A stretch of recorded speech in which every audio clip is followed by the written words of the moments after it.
రంగాన్ని తీవ్ర సంక్షోభంలోకి నెట్టేసింది. గత ప్రభుత్వం ఇసుక దోపిడీపై సిబిసిఐడి విచారణకు జరిపిస్తాం.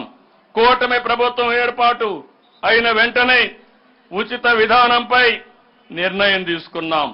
ఇసుక దోపిడీకి చెల్లు చీటీ పాడి రాష్ట్రంలో 40 లక్షల మంది భవన నిర్మాణ కార్మికులకు భరోసా కల్పిస్తున్నాం. నిర్మాణ రంగం బాగుంటే లక్షల మంది కుటుంబాలు ఉపాధి ఉద్యోగ అవకాశాలు లభిస్తాయి.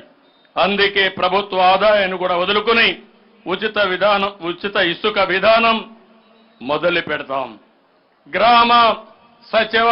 వార్డు సచివాలయ ద్వారా ఇసుకను ఆర్డర్ చేసుకుని పొందే వెసులుబాటును కల్పిస్తున్నాం. మరింత పగడ్బందీగా ఉచిత ఇసుక పాలసీని అమలు చేస్తాం. ప్రభుత్వ ఉద్యోగాలంటే ప్రభుత్వంలో భాగస్వాములు. ప్రభుత్వం ఏ కార్యక్రమం చేపట్టినా దాన్ని విజయవంతంగా అమలు చేసి ప్రజలకు మంచి చేసేది ఉద్యోగులు, అధికారులే.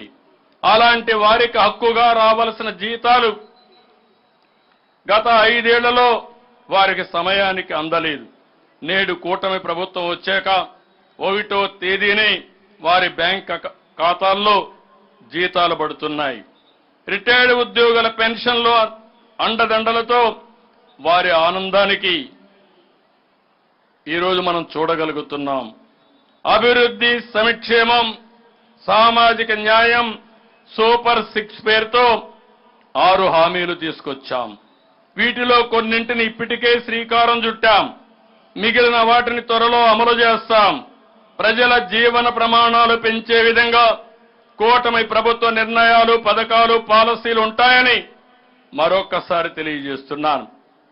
మన ప్రభుత్వం ఏర్పడిన నాటికి రాష్ట్ర పరిస్థితి ఏ స్థాయిలో ఉందో ప్రజలకు వివరించేందుకు అధికారంలోకి రాగానే 7 అంశాలపై శ్వేతపత్రాలు విడుదల చేశాం.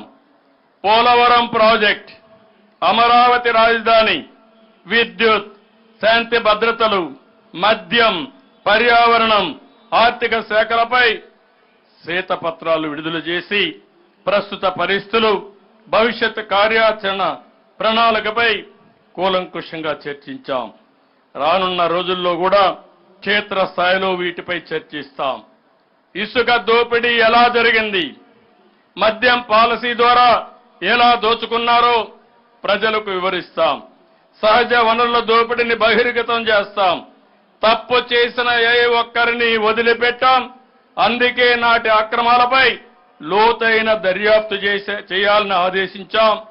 అక్రమార్కుల్ని శిక్షించి తీరుతాం. కేంద్ర బడ్జెట్లో రాష్ట్రానికి కేటాయింపులపై